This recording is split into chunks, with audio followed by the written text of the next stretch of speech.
Ladies and gentlemen, boys and girls, children of all ages, the PWC and the Geeks and Noobs Network proudly brings to you the most slept on podcast in the world. SuperBeard Vance Hoover, Super Bra Jason Hoover, Wrestling with Toxicity.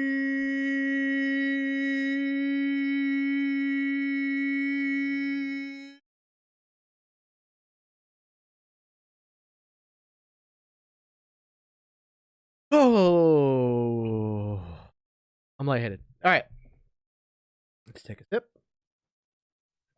Ladies and gentlemen, welcome to Wrestling About Toxicity, episode 10. We have hit double digits. We're here. We're having a good time. Welcome to the Panda Wrestling Company. Welcome to TGN Networks. Please like and subscribe on all the affiliated networks here. If you're on Twitch watching this, be it the Panda Wrestling Company or the Geeks and Noobs on Twitch, hit that follow button. Feeling ever so generous, please subscribe. You can always use your Amazon Prime subscription to make Jeffrey Bezos pay for it, and we like it when the rich pay us back, rare as that may be. Also, if you're watching this on YouTube at TGN Networks, please hit that like button, hit the subscribe button, hit the notification bell so you know every time we go live. And if you're on our Facebook page, which is the Geeks and Noobs Podcast, Facebook, please hit that thumbs up button and share it with all your friends and family. Of course, the Panda Wrestling Company and the Wrestling with Toxicity is brought to you by Rootless Coffee. Go to rootlesscoffee.com, use the code PANDACOFFEE, all one word, PANDACOFFEE, for 15% off all non-branded coffee and all merchandise. Rootlesscoffee.com for the greatest coffee in the world. Use the code PANDACOFFEE for 15% off all non-branded coffees and 15% off all merchandise. Now, welcome to the show. First off, Jason, welcome. How are you doing? Good, doing good. Went to the doctor today. Turns out everything's going a lot better. That's good. That's good. You'll be back on your feet in no time, and by no time, several weeks. So sometime. A minimum of 9 weeks right now. Oh, that's fine. We can keep you busy at least on Tuesdays. Yeah. So we got that going for you. Now, before we jump into what we're talking about today, which we're going to talk about, what's the difference between storytelling and pro wrestling versus just match quality? Can one or the other or both needed to carry a show, etc. What kind of sparked this is we want to talk about, of course, once again, the return of Bray Wyatt. And Bray Wyatt has come back. It's all we've talked about for weeks is the White Rabbit teases, and then of course Extreme Rules, and then Friday night, because he's going to be a SmackDown superstar. He came out for finally a full-on reveal and his first ever promo being back. Mm-hmm. But this promo was something that nobody expected, because he essentially broke character. Essentially. He came out, he was very real, very raw, very personal, talking about how he was at an all-time low. He didn't know what his life was going to be after losing his job, losing two very close people to him, one of them being John Huber. Mm-hmm.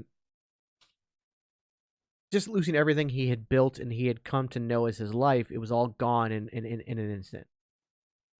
But the fact that people have stuck around and have continued to want him back and have, whenever they meet him, have talked about how much he means to them and how much his character has meant to them and how much love there is for him. It meant a lot. I mean, he was in tears. It was a very emotional, it was a very emotional and raw promo that ended with him being interrupted by himself in a way, and the masked version of himself doing I forgot who wrote the poem. It's a very famous poem, but it's a poem about basically, it's the Grim Reaper saying, it's time to come with me. Your life is done. Yeah. Take your final breath, stuff like that. So this has caused, of course, there's all the speculation that the Wyatt Six was going to be a team. We even talked about that. We had all our theories of who it could be. Yeah. Now it's believed that the Wyatt Six might just be multiple personalities. Right. Similar DID in a sense, the dissociative identity disorder, like the movie Split or what we got in Moon Knight, that kind of stuff. So now it's believed that the Wyatt Six might just be the 6 personalities with inside Wyatt. But it got me thinking. What a compelling storyline this has been. So much so, this was built off the new job created that Ralphie got, or Rafi got, that was director of long-term storytelling. Mm-hmm. They actually created a job for this. It's something they want to do. They want to get back to the old days where they would tell stories over a long period of time. And it's like, it got me thinking, it's like, nobody really in WWE is a bad worker. It's very rare to find, like, I understand the criticisms for Omos. He's somebody who's still learning, and maybe some other people, but for the most part, you're talking A+ level professional wrestlers. So it's rare to get a bad match. Sometimes the chemistry is off. Sometimes they just don't do well. Like the Ronda Liv match, they just don't have good chemistry together. It happens. We talked about that on our review of the Extreme Rules. Extreme Rules. But what I think WWE does so well, and has always done well, even if the story didn't really click with some people, is they've always been great storytellers. Now, the biggest problem before the Triple H takeover has been that a lot of stories would end up just getting dropped. And things would just get changed on the fly, and scripts would get torn up and rewritten 30 minutes before the show starts. And it caused a lot of hiccups in storytelling as it of itself. But overall, they've had an incredible storytelling ability. To cast to the flip side of that, AEW, and I think it goes without saying, they're kind of lacking in the storytelling department. But they put on all these dream matches, and they have these S-tier wrestlers like Kenny Omega, Hangman Adam Page, Moxley, Bryan Danielson, etc. They put on these just absolute bangers of matches week in and week out, but without ring psychology for some of them, and without storytelling for most of them. Now, this is where I feel like we truly have an alternative to WWE, in the sense that AEW is more focused on... This is going to sound derogatory, and I don't want it to be derogatory, especially as somebody who worked the independents. AEW is a extremely high-budget independent. When you work the independents, it's rare to get storylines involved. Because a lot of times it's just a circulation of guys coming in and out. So it's hard to keep stories going. It's very rare. Right. You never know who's going to be there and who's not going to be there. Yeah. So you do what you can for that night, that one night only. The higher up ones, like Ring of Honor back in its heyday, and in FIP, and some of the other ones that could actually contract guys, Evolve, Progress, whatever, that could actually put guys on contracts which are a little bit different. But the reality of the independents is that, like you said, it's a circulation of guys. Don't know who's going to be there week in, week out. You know, they're going to take bookings wherever they can get them, so they may not be available. So it's harder to have long-term storytelling. So it's more about just having high match quality. That does lead to the high spot fest, and you lose ring psychology because of it. But then again, it's more about the spectacle in the very moment versus the long-term spectacle of it all. And so this is where I think WWE and I think AEW needs to start, not necessarily fully going that route of storytelling and ring psychology, because you still want to be an alternative, but they've got to do something, because besides like MJF and maybe the Christian Cage Jungle Boy one, and the only reason that's kind of gotten a little bit stale, but it's only because Christian got injured and right. It forced it to get pushed out. But like Wardlow had a great build up to him getting the championship, and now he's just completely wasted. Yeah. Hangman Adam Page had a great build up with Kenny Omega to his championship, and then was completely wasted, and it's kind of still is. I mean, this Jon Moxley thing has been kind of thrown together because John was supposed to be on vacation. Yep. The Blackpool Combat Club went from being this hot faction that was so much fun and we had so much hype to just being there now. They're just there. Mm-hmm. the JAS stuff I'm over. Like Been over. the Daniel Garcia thing, you saw that coming a mile away. Mm-hmm. You saw him turning on Danielson. Like again, AEW is so predictable that over the last year and a half, my AEW prediction card is 100% on Mm-hmm. every pay per view, on every major storyline, 100%. It should never be that. It should never be that. So, but at the same time, they, there are hellaciously good matches in AEW. Oh, Like agreed. matches, literally, people are like, you need to go out of your way to go watch this match because it's that good. And so I guess to start this conversation off, WWE is one that you kind of need to stay involved with to understand what's going on. AEW, you can just tune in whenever you want and you'll be fine. If you want to just So watch a match or two and then turn it off, you'll be okay. And that's where but what matters more? What is it obviously from a business standpoint and a rating standpoint, the fact you can lock somebody in to watch a full 3-hour Monday Night Raw every week is great. But and more people are coming in. Yeah, but is it better to have that, or is it better to have like a match or two that people are like, dude, you got to go check out this match, you got to go see this, da da da da. So that's, I guess, the kind of, for lack of a better term, debate of the day. So the way I look at it is WWE is that long-term soap opera that the housewives are gotten into, and they're stuck and they want to know what's happening next, and stuff like that. Yeah, the acting's not that great and stuff like that, but it still has their attention and they're drawn into it. Whereas AEW is your, short mini series of episodes where it's like boom, boom, boom, boom, boom. You get your action, you get what you want, and you're out, you're done. You know, Yeah. and I completely agree with you. To me, the current MJF, the Wardlow, and the Hangman Adam Page, those are only the three major storylines out of AEW that I remember. Well, there's I also mean, I we know. got Jade Cargill, but she had a story going, and then it's just gone. And now all of a sudden they're onto something new, and with no resolution to what happened. But at the same time, nobody cared about that story, so nobody cares that it's gone, and that's a problem in and of itself. In all honesty, this is my opinion. This is not what I think that they should do or will do and stuff like that.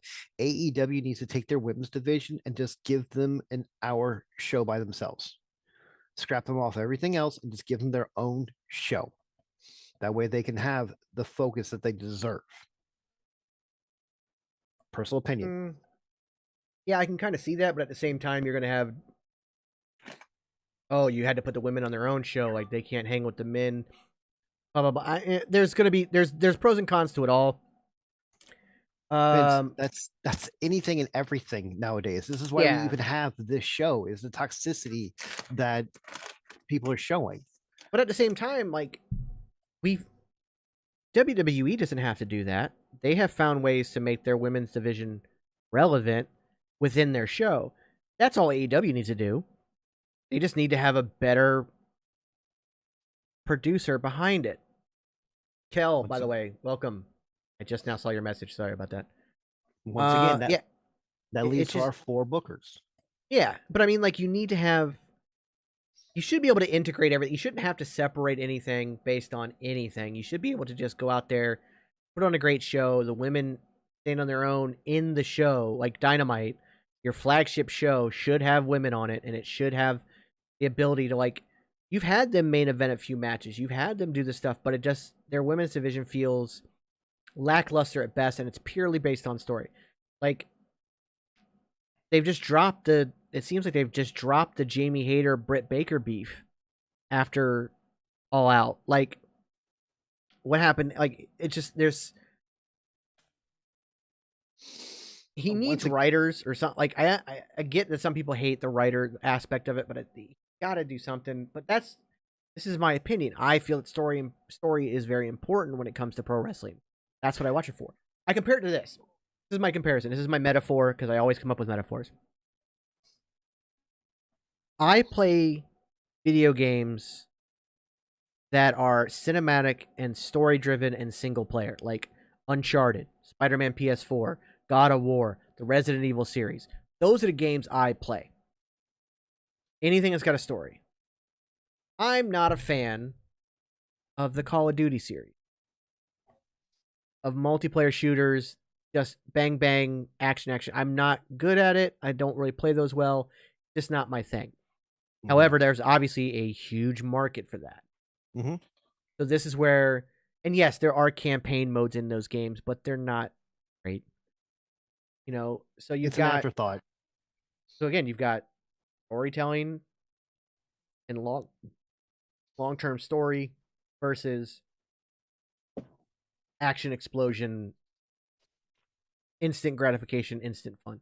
So like neither one of them are bad. Neither one of them are the preferred method for the general population. I prefer one way, somebody else can prefer another, and there's nothing wrong with either one. Right.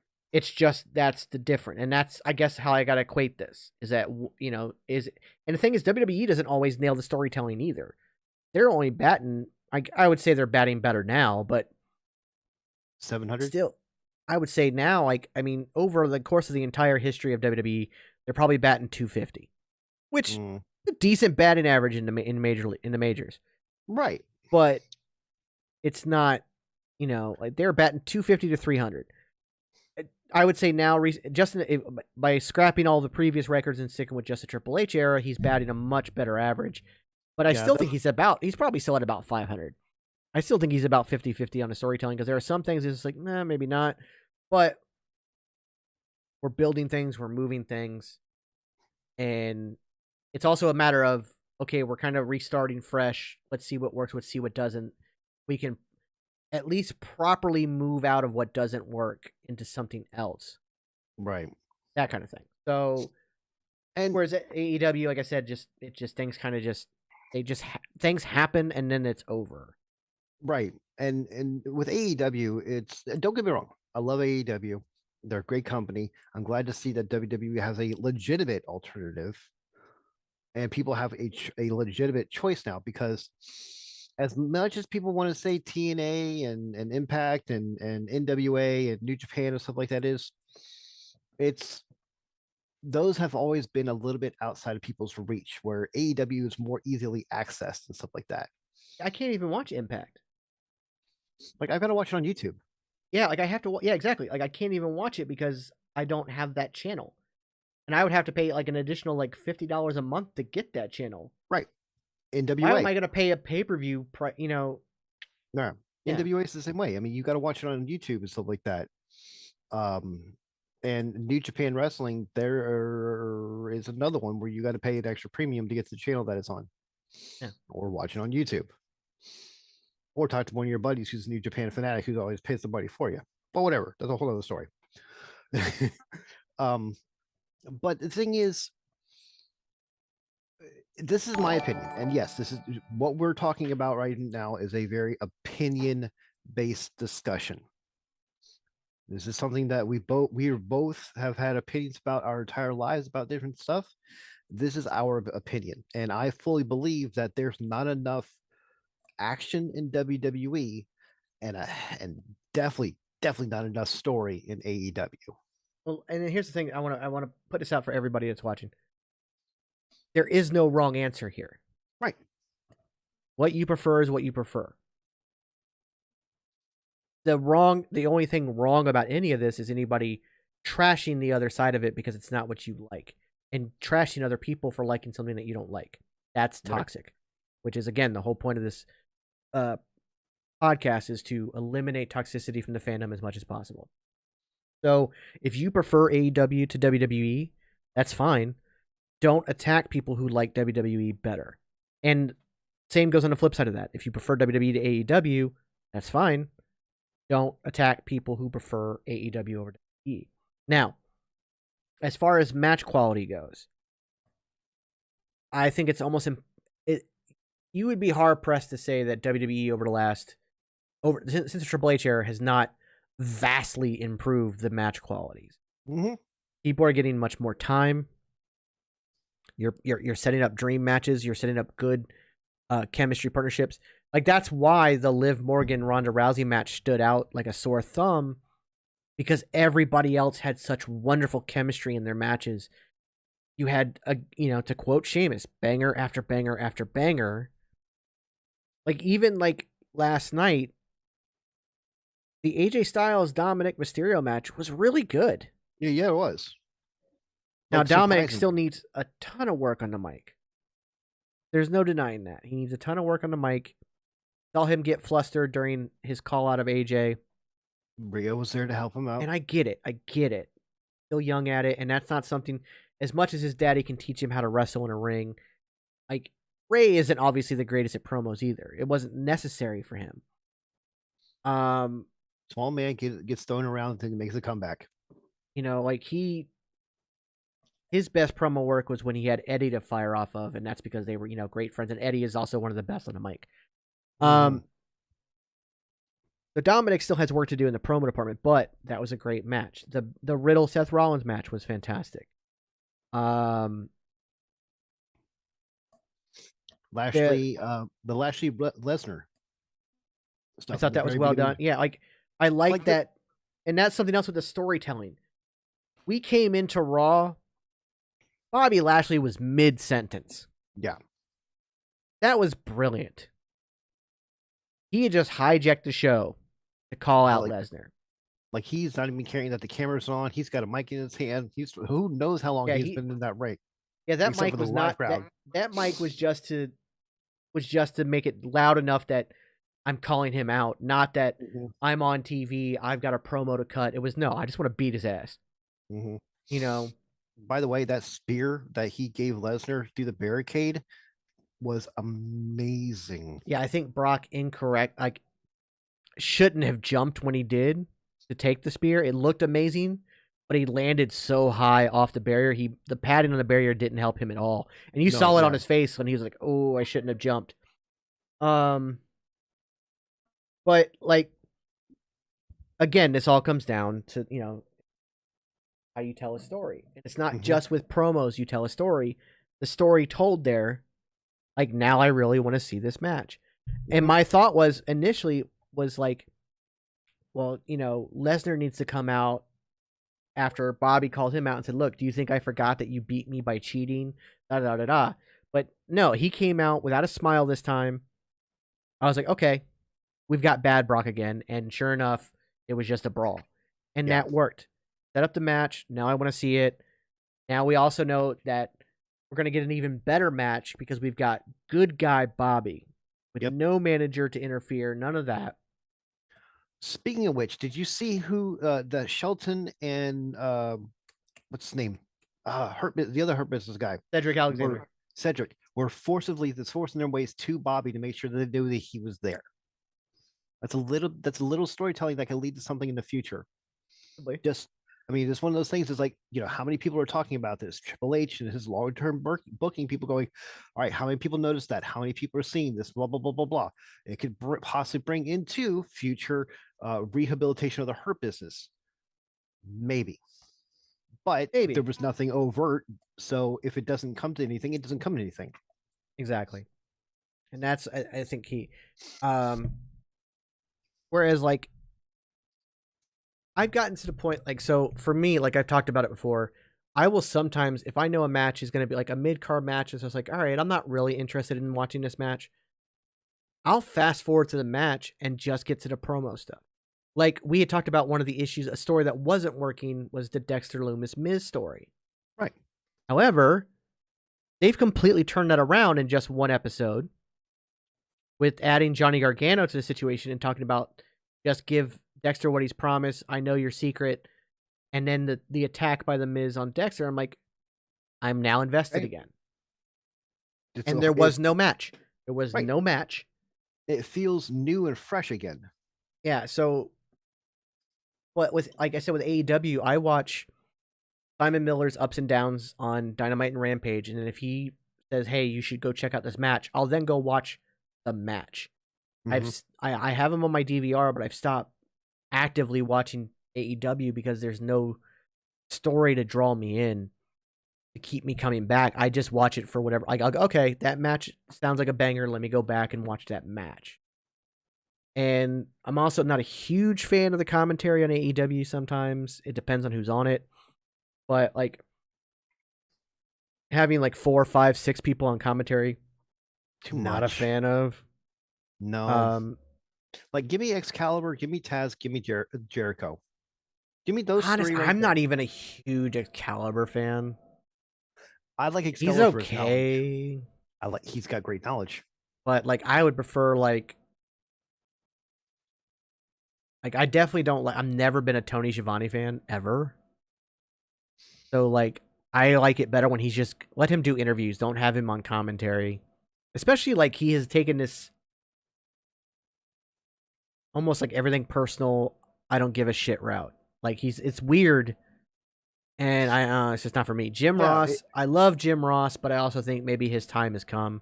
Might be time for him to retire. And I mean, if Excalibur is what you have to fall back on, that's fine. If you did as Excalibur and William Regal, I would be ecstatic. Yeah, I can see that too. I would like that. I'm like Jericho's great at times. Like my issue with Jericho on commentary is that sometimes he is out of character just as a commentator, and other times he's in character, and it doesn't. There's no cohesiveness to his calling. Okay. Sometimes he's very much the JSA, or JAS. Jericho just being a heel on commentary versus just calling a match and being a commentator. I prefer that version of just being a commentator, but you know, it is what it is. But that's my point. So like, again, match quality, they have amazing spectacles of matches. Yes. I think the ring psychology for most AEW matches is lacking. It's more of a spot fest, but they're still exciting to watch. Oh yeah. They are fun to experience, even live. Like, I remember I went to Revolution in Orlando. I went to watch it live. And like the triple threat tag match where Jungle Boy and Luchasaurus won the tag titles.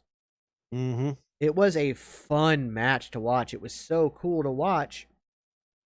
But a lot of it was just high spots, and you could literally see guys just like making sure they're getting in a position. They stop selling because they're trying to watch, like, okay, I got this spot coming up. You could see I've got this spot, I got this, I got it. They were worried about spots versus psychology of the match. And that's the other thing with, like, when it comes to storytelling, it's not just with promos, it's with the match. Like the match with, it was Sting and Darby Allin versus Andrade and Matt Hardy. Yeah. And who else was in that match? There was other people on the good side with Sting and Darby Allin. First off, I don't like Darby Allin, but that match was like, was it again, FTR? I don't know. No, it was. Yeah, it was Sting. It was Sting, Darby, and FTR versus Andrade, Matt Hardy, and Private Party. I think that's the match you're talking about. Anyways, pulling it up now. Hang on. That's fine. What? Andrade, Matt Hardy, and Isaiah Cassidy versus. It was Alan, Sting, and Sammy Guevara. Okay. It was during that where they were trying to push Sammy as a babyface. Anyways, that match was literally all over the arena, and live it was super hard to watch because you had something going on this side and literally something going on all the way on the other side at the same time. And then you had something going on over there, and it's just like it was all like in 3 different spots at all times, and they were way apart from each other. It was hard to watch live. And again, it's literally every Darby Allin match is, how can we throw this little itty bitty person around and fold him up in weird ways and try to kill him? And there's no ring psychology, there's no skill involved with what he does. People are like, oh, like he's super talented. No, he just doesn't care to live. Like, he's suicidal. That's my he's a stunt man. when we first started talking about AEW, when they first started coming out and stuff like that, I told you how I felt about Darby. And this is this. He is a suicidal stick that wants to end his life in the middle of a ring. Yeah, he's trying to like he saw the movie The Wrestler with Mickey Rourke and decided that yeah, I That's want to gonna die happen. in a wrestling Yep. ring, like kind of thing. Like it's just I don't know. Like I understand a lot of people like him, but it's because like put him in a match, just a technical match with no. And I'm not even saying when I say technical, I'm not saying a pure mat wrestling match. Just put him in a standard match with no dives, with say like Jay Lethal. he's had a match with him, and they Did Jay they? would yeah, and they focused on his on Darby's strengths of throwing, and they did put him in a match just Okay. with anybody, where it's just in the ropes. Cesaro? I don't care who it is, No. Well, anybody. yeah. Pick any person on the roster. Pick any person in the roster. Put him in a match where it's strictly between the ropes, and see what happens. It's just because they tried to do a technical match with him and I want to say Sammy Guevara at one point, back when he was champion, because that was a big thing. It was like Sammy's like, "Oh, you can't wrestle," da da da. Mhm. But like the match was kind of dead until Darby started doing all the suicidal dives and suicide dives and tropecitas and then flinging himself off and landing on the barricade weird and da da da da. Like I don't know. It's just it's and again, if that's what you like and that's what you prefer, Right. fine, go for it. I also, there's a lot of stuff about Darby Allin's personal life that allegations that I'm not fond of. But separating the art from the artist, I just don't prefer that style. Like Right. the Young Bucks are a phenomenal tag team, and I have seen them do some really good ring psychology matches. Hmm. But for the most part, it's just spot fest, spot fest, spot fest, spot fest. And we talked about this with the ladder match with Bianca and Bailey. Yeah. How that match was not over the top, Mm-mm. told a story, but it was very Mhm. basic as far as ladder matches go. But it's still, to me, one of the best ladder matches I've seen in a very long time. Male and female. And yeah, period. Just period. Hmm. So at the end of the day, it all comes down to preference. What? And we here at Yeah. Wrestling Toxicity do not say that your decision and your opinion is wrong. We just say, we explain why you feel that way. Yeah, no, again, if as long as you have valid criticism, you don't have to like something because everybody else likes.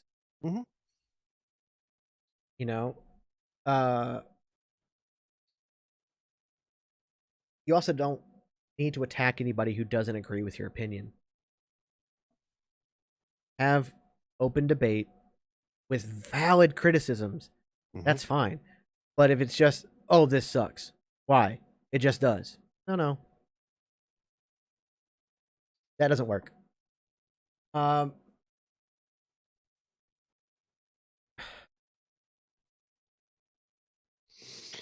So when it comes to the whole storytelling thing, and we both agree on the fact that AEW needs more story, correct? yeah, Which all leads back to the Booker situation, the four Bookers that we keep talking about, yeah, because the Bookers help the story. The story helps the wrestlers. The wrestlers get the time. If a wrestler needs time off, you talk to the writers or the bookers and say, "Hey, here's the situation." That also takes pressure off of Tony Khan for booking the shows, one, and two, making the spot fest that he seems to be doing a lot of. Right? yeah. I so again, as part of the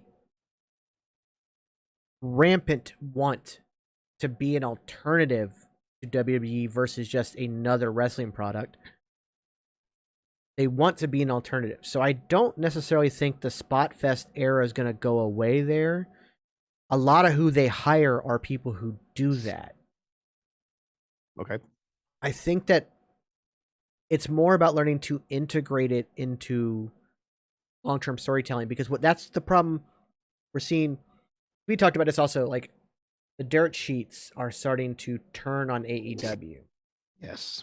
What went from being the greatest thing that's ever happened in pro wrestling to now being like, oh, AEW is the Titanic, it's a sinking ship, blah blah blah.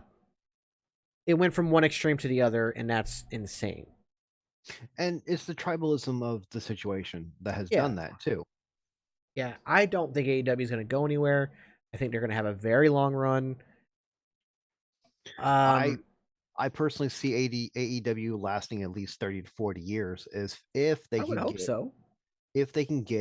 decent stories running and get some people that actually knows what they're doing instead of doing, like we said before, Tony Khan, oh look, I've got these two action figures, let's throw them together. You Yeah, know, I mean, look at TNA wrestling, which became Impact, but they've been around for 20 years, has it been that long? just about. I want to say, I thought it was longer than that.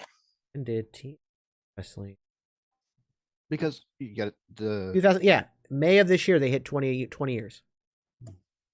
congratulations TNA.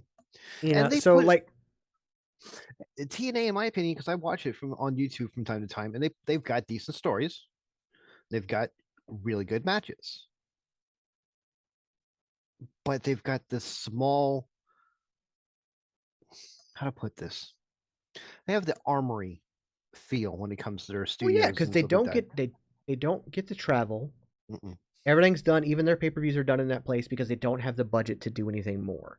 mm-hmm, They're on a network that you have to pay for. They're not on a act. They don't have like a real TV spot, and that's key. Whereas AEW has, a billionaire backing it, so they're fine. A billionaire booking it, more specifically, mm-hmm. and so like obviously, and that billionaire being the son of an NFL owner having TV connections was obviously huge. Mm-hmm. But now the fact that my only concern for AEW, I don't see them closing their doors anytime soon, but the fact that they're now part of the WB Discovery family, and that's being all weird. I don't know. Yeah, Like, there's a lot of things, but I think all in all, it's got long legs because you've got a billionaire behind it.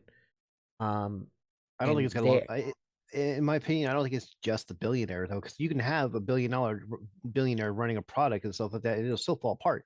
I think it's the fact that he's got the talent right now to help set down the groundwork for here's the what I'll say future. about that. It's not the billionaire backing it; it's the billionaire booking it. The fact that you have like WCW folded because Ted Turner basically washed his hands of it. Yep. And it became part of the company. The fact that they're under the WB Discovery umbrella as a TV deal is great, but they don't actually own the company. Tony Khan owns it outright. So I think that it's the billionaire running it. Because the thing is, Impact has had plenty of talent. They had Sting, Kurt Angle, Bully Ray, Hulk Hogan. Like they Samoa had, Joe, yeah, AJ Styles.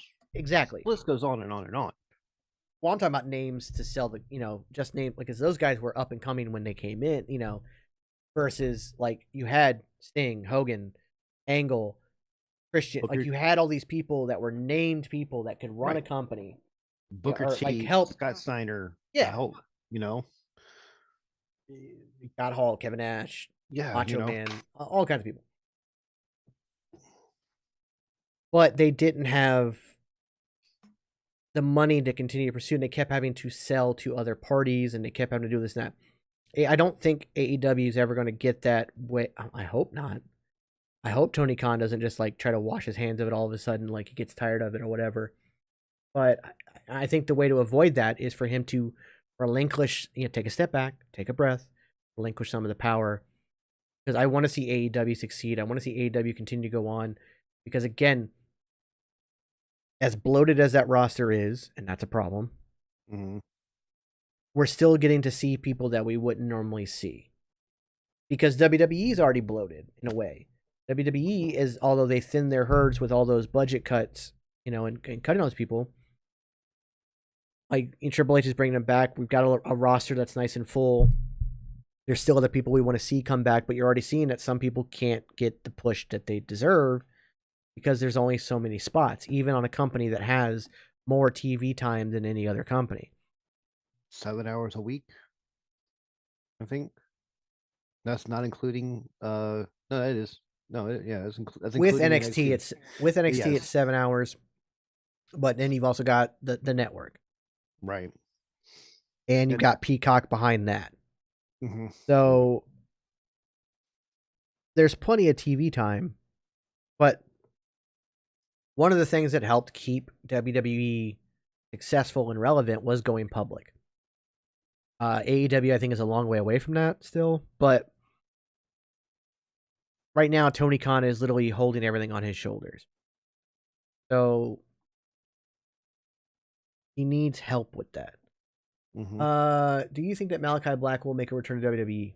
Nope. Honestly, I don't know what's going on in that situation. I know he said that he would be back in AEW. He was just taking a break. He didn't ask. There was a whole thing. I don't know. I don't know what to think of that situation at the moment. I don't want to make any. Obviously, it's a never say never situation, but I also at the same time, like, I just don't want to make any kind of speculation on it because there's so many conflicting reports. Even Malachi Black is kind of, himself has kind of contradicted himself because of what he said in the statement he put on IG versus what he said in that live stream contradicted themselves. And he tried to say, oh, well, people are taking things out of context. It's like, you kind of spelled it out.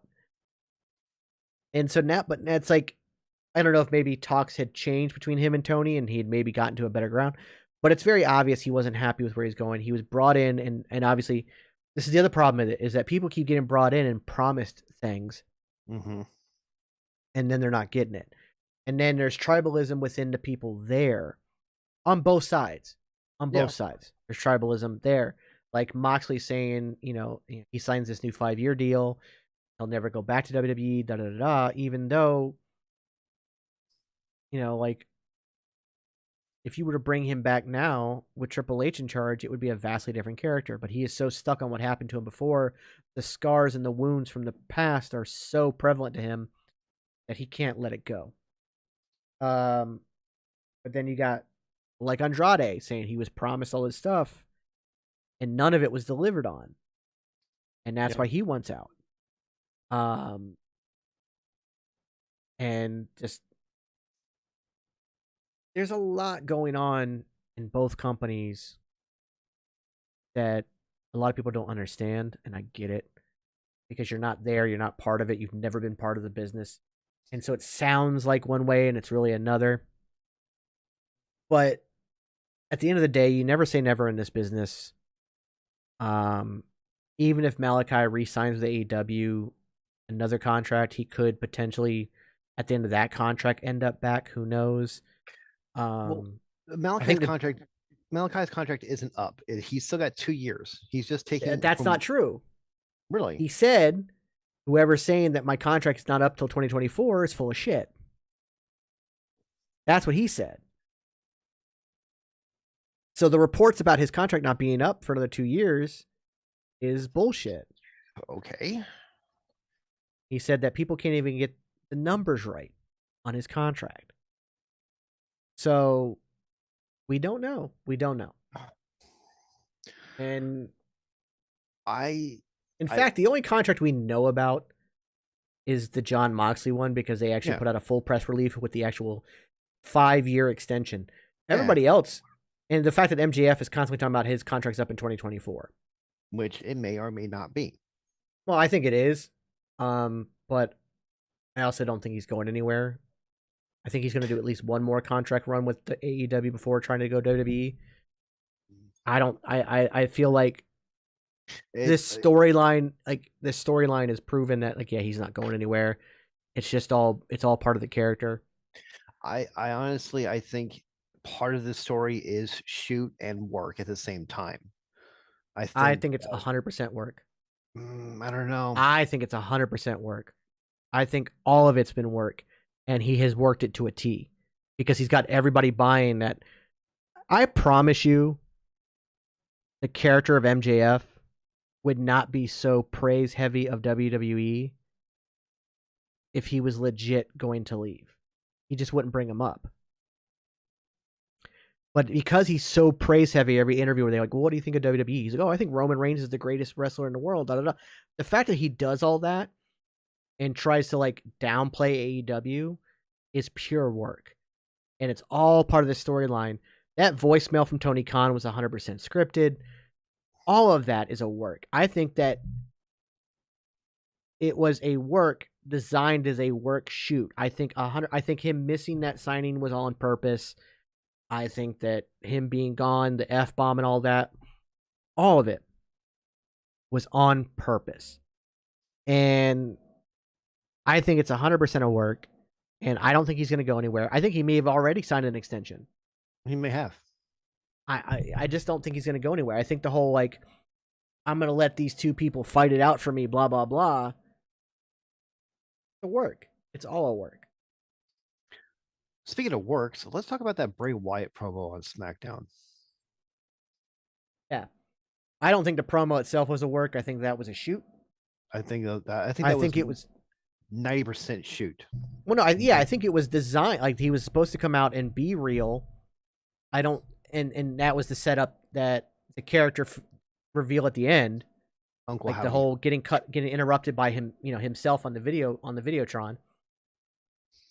But the promo itself, the words that came out of his mouth, 100% shoot. Like, I read message boards. I talked to some of my YouTuber friends and stuff like that who do, like, I got a guy, C Wrestling on YouTube. He runs his entire YouTube channel is dedicated to Bray Wyatt and the Fiend and stuff like that, and updating people on wrestling in WWE and stuff like that. And he said himself that he felt the emotion and he was in tears from that promo. A friend of yours here at Panda Wrestling, Phil, can't remember his last name, said that he was like choked up from that promo as well. Phil, who is the host of Outside the Brand, who comes on after us right here at 9 p.m. Eastern. So make sure you stay tuned for that, by the way. He even himself has mentioned on TikTok that he was choked up by that promo. I personally, as someone who's talked to Bray Wyatt and Rotunda, I was at FCW during the creation, the beginning stages of the Bray Wyatt character. I talked to him and his brother. Matter of fact, we went over to Beef and Brady's across the street from FCW one night after a show, and we were sitting there drinking and talking and having wings and stuff like that. It hit me to think, like, wait a minute, he thinks this way after all he's done for so many people. So it hit me personally too. Yeah, I think that what we got obviously there was the interruption part was planned, right? But I believe that it was just that Bray's never been allowed to quote unquote break character before. Mm-hmm. But I think that it was really important for him to do this because he did miss the fans and he missed everybody. The fact that Dave Meltzer body shamed him for some reason is fucking insane. That blew my mind. Dave Meltzer out here body shaming everybody all of a sudden. I don't know what the hell happened to him. Did he just not get laid or something? I don't know. He's gotten to he's become that old man on the porch. Get off my lawn. I'm gonna say the most crass shit and blame it on my senility. I don't know. Which weird. We'll bring up Dave later because he's got a comments about this whole AEW Punk thing too. But Bray, I want to see where Bray goes from here. And I'm looking at that Uncle Howdy mask and I'm thinking Guy Fawkes from Vendetta. It is very Guy Fawkes. Yeah, of course we speculated over the whole Wyatt 6 thing, and now it seems like it might be more of a just him by himself, but with maybe multiple personalities. But there are still. But you never know. Again, we won't know. We got to see where it goes, and that's a part of storytelling. We are locked in. We want to see where it goes. Now we got to tune in on Friday to see what else happens. It's just we're locked in, and That's how you tell a story. And sometimes breaking character helps, in that this returning person was able to be emotional and the fans really connected with him. Obviously, he's not going to be a face or a heel. No. He's not going to be a tweener. He's just going to be. You're not going to be able to classify what he is, because the crowd is never going to boo this man. They're never going to boo him. So letting him come out and do that promo and connect with the crowd, which is why I'm leaning more towards the multiple personality thing. Yeah. Because then you can actually blame other sides of him for dastardly deeds. So but even like, man, like the Wyatt family, I don't think ever got booed. The Fiend never got booed, except for that Hell in a Cell match, but they were just booing the match itself. Yep. It's just, so he's not going to be a face or a heel, and he's not going to be a tweener. Stone Cold was absolutely a tweener. No, yeah. He wasn't playing to the crowd, but he was just anti-authority and da-da-da-da-da. It was that era. But Kel thinks it would be an interesting gimmick for him to do the multiple personalities. I agree. I also think it plays into his creativity. But at the same time, we could still get multiple. It could be a faction. We don't know. It's hard to say. But part of our thing is already out the window with Baron Corbin and JBL coming back the way that they did. Yeah. Mind you, I'm actually a very big fan of what they did with Baron Corbin. I liked it. I'm interested to see where it goes. I like the idea of him coming like the future wrestling god gimmick, like kind of taking over that and having JBL there as a mouthpiece kind of thing. Not that Baron Corbin couldn't cut a promo; he was great on the mic, but he was. Having JBL there as a mouthpiece to help out. Also getting JBL on commentary for his match. If they do that often, I'm okay with that. I found it interesting that he kept harkening back to the Attitude Era. Yeah. That was interesting. Camera froze? Yeah, kind of. Let's give it a second. It'll reset in a second. It'll reset. Just keep talking. There we go. Now I got to change the settings again. Whoops. I love it when it does this. But anyway, I feel like there's a lot that can go there. I don't like the fact that I'd like to see something happen with Dolph Ziggler. I want to see Bobby Roode back.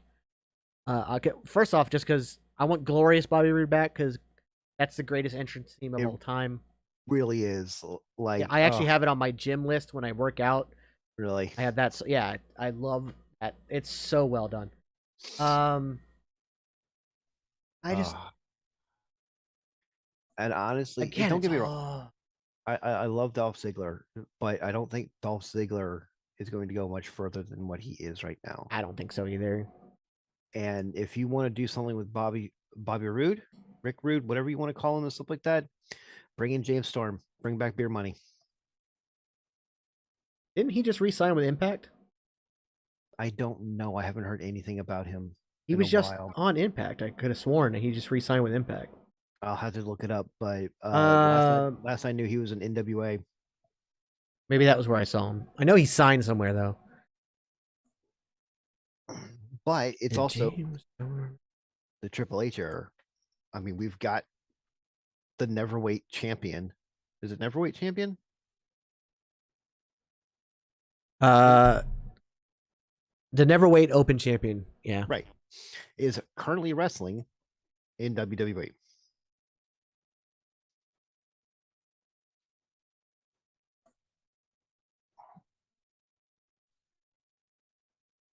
Which is also interesting because they have a match at Crown Jewel. And at Crown Jewel the same day they have a match in New Japan. Yeah. I don't know how that's going to work, especially since they said they weren't going to miss any dates. Oops. I don't know how that's going to work. Because even if it's obviously too far of a flight to try to make one show to the next, even if it's just, I don't know. This is one of those oops. Yes, I don't know how that's going to work. And obviously, at some point he's got to drop the title. I don't think they're just going to have him give the title back. I think Triple H is open to letting him go properly drop the title, but yeah, it'll be interesting to see. But yeah, this is where it goes back to storytelling. Though I think that I thought it was interesting that Judgment Day was in multiple storylines, but then to keep it from getting over ridiculous, they moved Rey Mysterio to SmackDown and pulled Corbin over to in a great way. Oh yeah, like I thought that was handled very well, and then I thought the return of Elias was actually done pretty well. I was curious to see if they were going to let him go back to being a heel or if they were going to try to make him a face again. It looks like they're going to try to make him a face again. Really? But yeah, because that looked very heelish to me because of him. He attacked Rollins, not Riddle. Yes, which made Riddle lose. It's still not a heel move. Yeah, we'll Only baby faces get upset and jump into a ring and end up, unfortunately, making the baby face lose from a disqualification or distraction. He wouldn't have gotten angry as a heel and jumped in the ring. He would have, attacked him on the outside or something. He would attack Riddle on the outside. That was definitely not a heel move. Also, he kneed Seth Rollins in the face. He was laughing at Seth Rollins. He had a very good interaction with Riddle when Riddle came out about, possibly singing together and, all that stuff, letting him sit front row. I don't want to see Elias taking over for the Randy Orton spot. No, I don't think that's going to happen. Okay. I just think that they're just going to make him a face for a while and see if they can make it work this time. So that's it's going to be interesting. But again, storytelling. 3-hour show with some great long matches on them. The Good Brothers versus Alpha Academy was a very good match. Oh, very good, yeah. Again, got a lot of time. Good to see some more Mustafa Ali. Yeah, Mustafa Ali. Again, that goes back to story. I thought the women's tag team match with Bianca and Candice versus Damage Control was very good. Yes, but I am not happy with what they've been doing with Candice. It's almost like she's. Don't get me wrong. I understand a lot of people since Candice left to go do the whole give birth to a baby and stuff like that. She's been gone from. Was she even in NXT 2.0? I don't think she was she? I think for a very little bit. Right. So before the War Games that basically ended Black and Gold. Right. He left before that. So she's been gone for a while, which means no one really knows her history, which means they need to set it up, stuff like that. I don't think so. Really? I don't think so. I think that people know her enough, and the fact that, like, you hear them talking about the fact that they're very open to talk about the indies, they're very open to talk about people's past. NXT is no longer something they don't talk about. They've talked about it. There's no need to do any more than that. I think that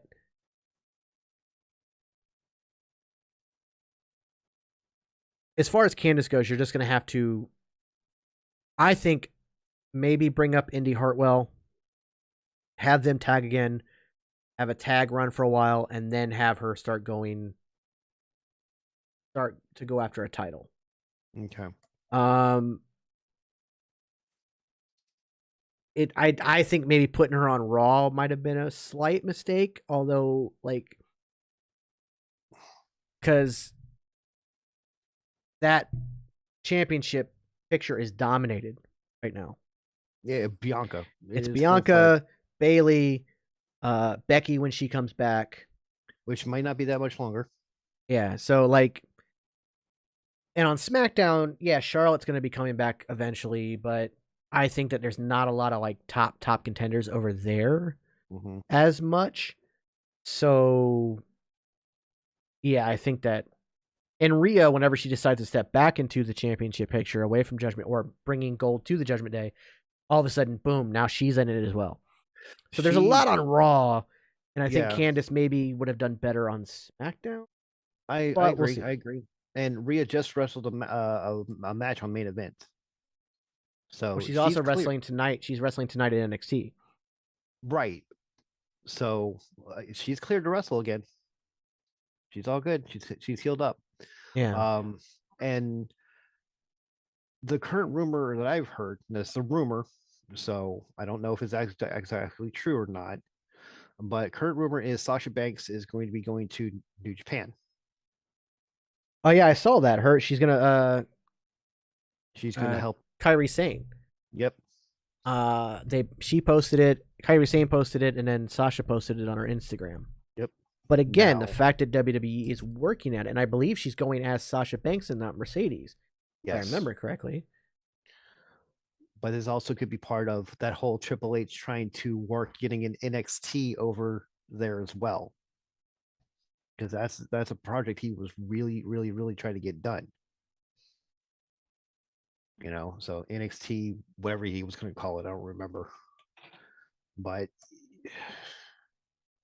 like it was to the point where he was going to spend his own money to buy one of the failing but has been bought wrestling federations over there. Yeah.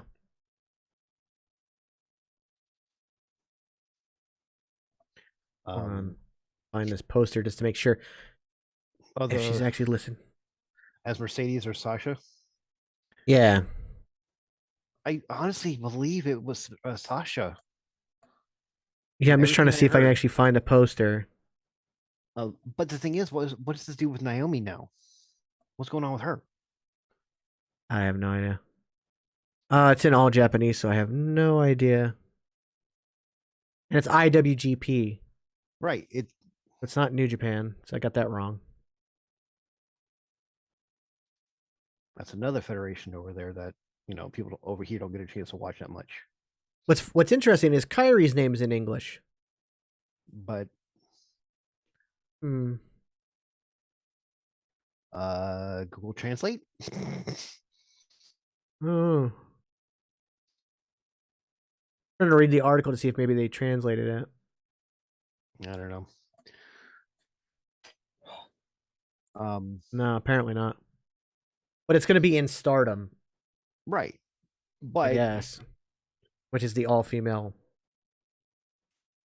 There are also rumors that they're going to start trying to merge Stardom and together into one federation. I think they technically are one federation in the sense they're owned by the same company, but owned by the same company, but not the same federation. The females do the female thing, the males do the male thing.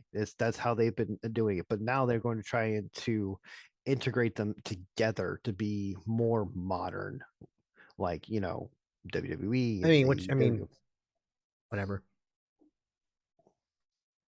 I don't know. Like the thing is, when you Stardom has so many people that you're going to end up having people not work because now you're trying to fit them all into one show.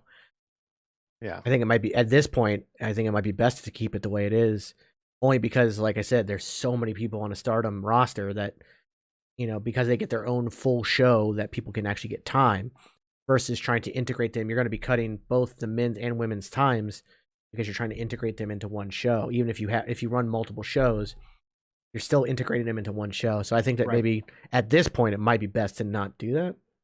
Like I said, it's different than like the AEW situation where you talked about maybe giving them their own show. I don't think that's necessary. But in this case, because they've already established themselves as Stardom and their own promotion, they get crowds. Boy, do they get crowds. yeah. So I don't know about integrating them together. Rumor. Because also at the same time, because you've established these crowds, you've also established the other crowd who doesn't care to go see Stardom. Right. So then you're going to start being like, I don't really care about this match. I don't want to see that. Like it could hurt both promotions, honestly. I don't know. Rumor, speculation. Yeah. But I mean, yeah, it'll be interesting to see. Like, obviously, there's all the rumors out there about Sasha coming back at some point and Naomi. The fact that both of them have reestablished their usernames as the WWE usernames. Right. It'll be interesting. So Kel says my biggest thing is I'm just coming back into wrestling, and a lot of people are going on about these former NXT people, and I have no clue who they are, and that's why I don't care when I didn't care when Candice came back because I had no idea who she is. And that makes sense. I get that, but here's part of that problem: you didn't care about NXT because you weren't watching. You're just now getting back into it, so it's going to be hard for you to have connections to those people. But prior to that, if you had been watching, say, for the last 5 years, WWE made no effort to really promote NXT. So even if you've been watching for 5 years or 20 years, you don't care about Candice popping back up if you don't know anything besides just WWE, because they were very busy not promoting NXT. Now that they are talking about NXT, now that they are pushing that kind of stuff, I think more people will be like, maybe I should tune into NXT. Maybe I should, like having Roxanne Perez and Cora Jade show up, you know, Roxanne getting a match, you know, now people are like, oh, maybe I will tune in. Having, you know, the Good Brothers, they're going down to NXT tonight. So, or is it next week? Whenever. No, next week. So, and, you know, Bronson Reed and Lion showed up at Extreme Rules. Braun Breaker. Braun Breaker and Nikita Lion. Nikita Lyons, yeah. Yeah. So now you're kind of promoted to where people are like, oh, maybe I should tune in. Maybe I should check this out. Mm-hmm. But the fact that they keep talking up Candice has been wrestling for 20 years on the independents, talking about Bayley and her tag teaming on the independents. Mm-hmm. They're doing a lot to kind of like make the people who didn't know about her know more about her, and even maybe want to go back and check out some of her stuff, because they're really pushing how great she was in NXT versus before. Had she debuted in the Vince McMahon era, it would have just been new superstar Candice LeRae. Mm-hmm. They might have even changed her name. So, yeah, brand new superstar, no past, no nothing, brand new. We created her. Here you go. Yeah, this rookie who has 20 years of experience. You know, they've made a conscious effort to give their past weight. Yep. And that, I think, is important.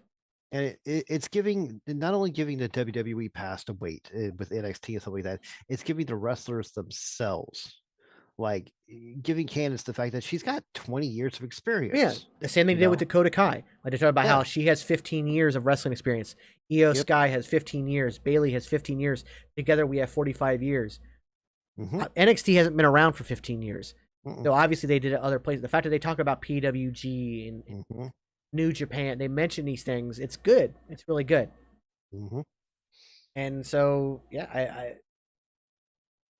we're in an era now, as far as WWE goes, where they're actually giving validity to people outside of WWE.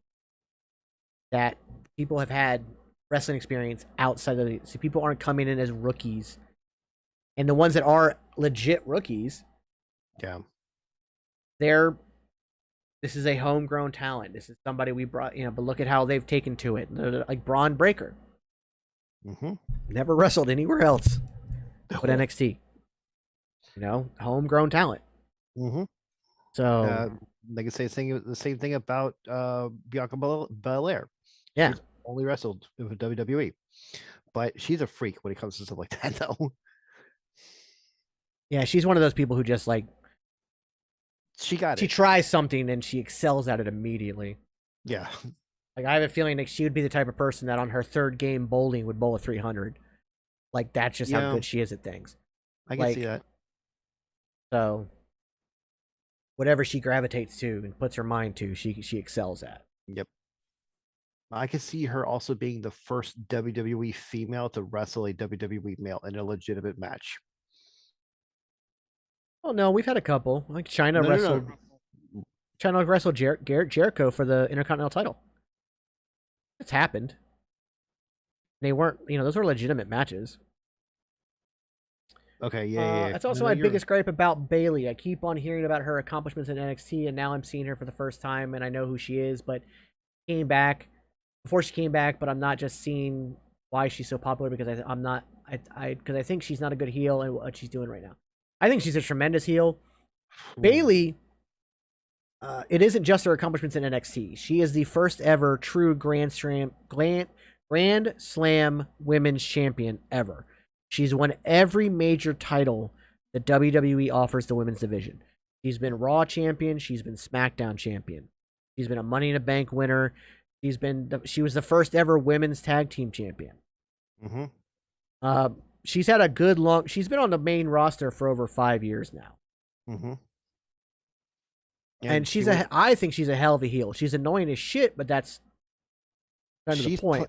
Her character is a Karen.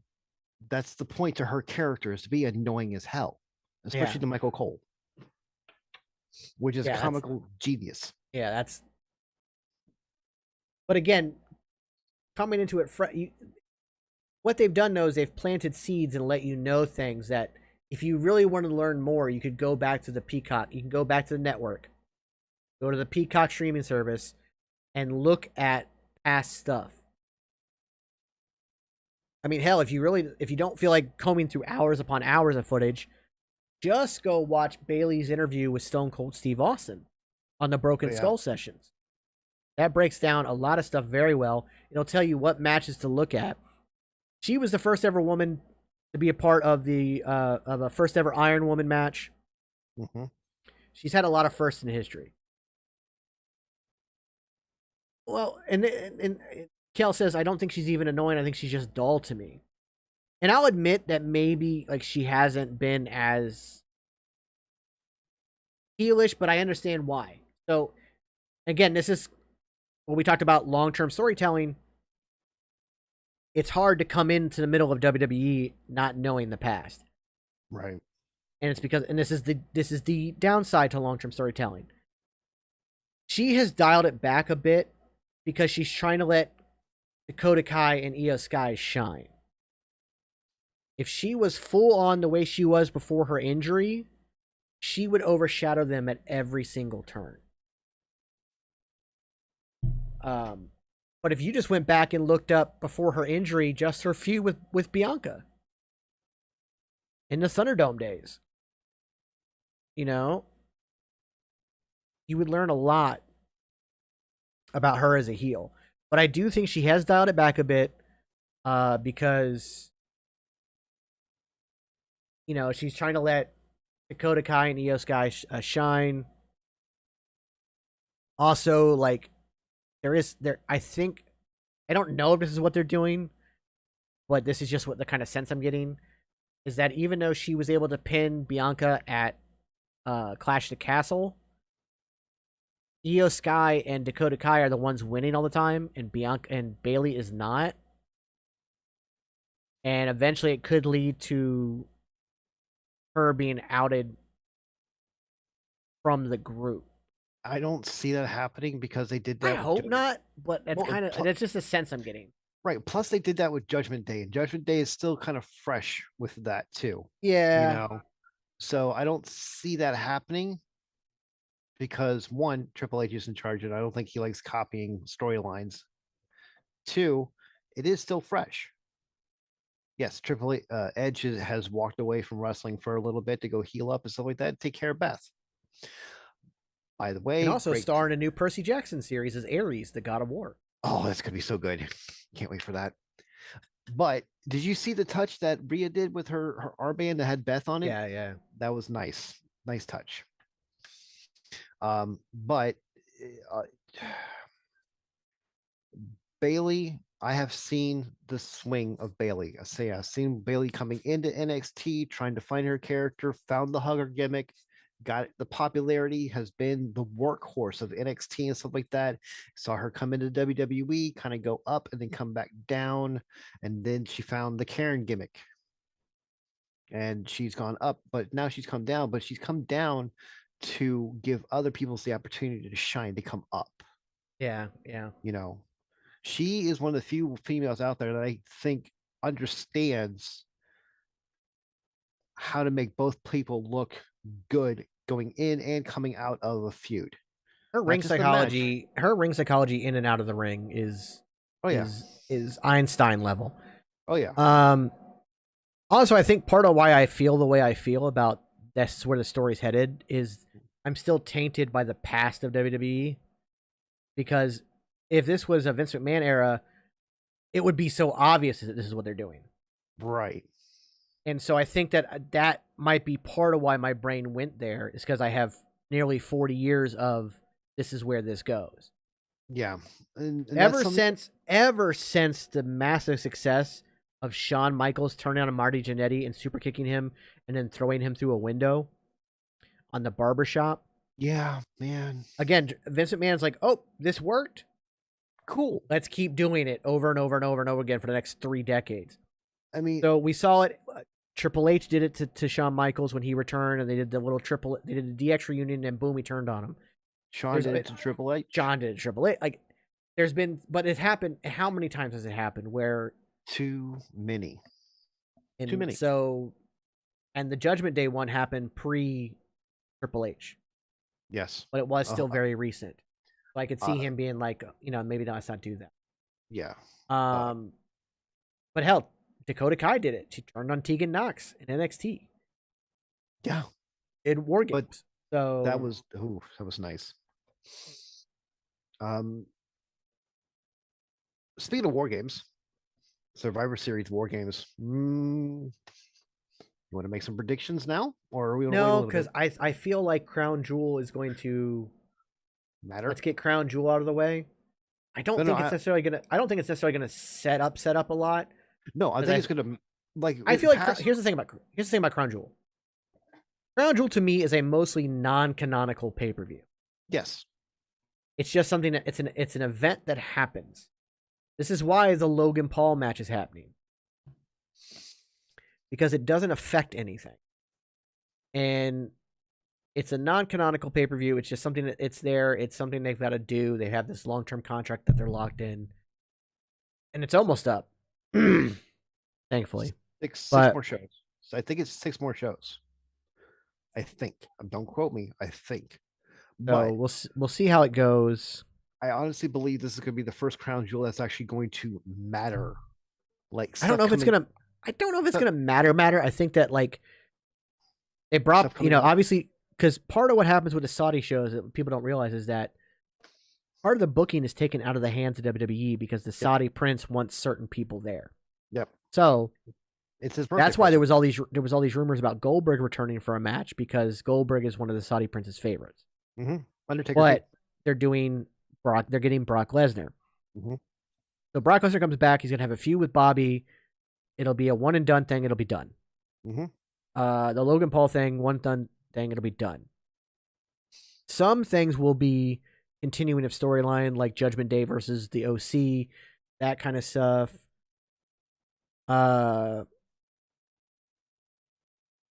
But for the most part, it's kind of non-canonical. It's just kind of it's almost like it's like a glorified house show in a way.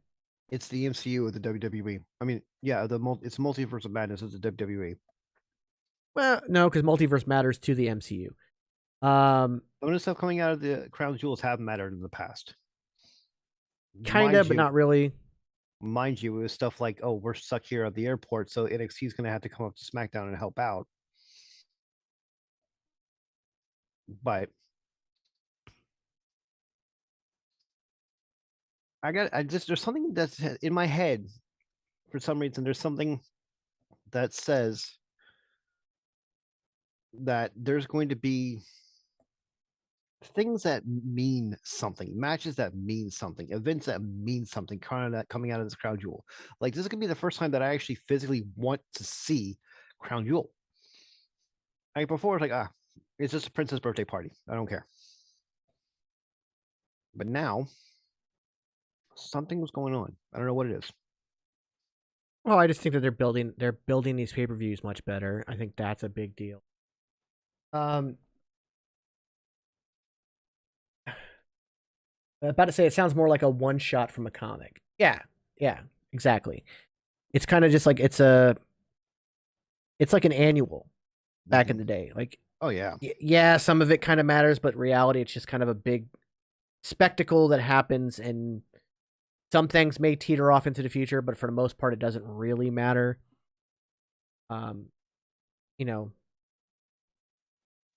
Obviously, Logan Paul's not winning the championship, that kind of stuff. Bobby will probably go over on Brock to help push him as a monster babyface.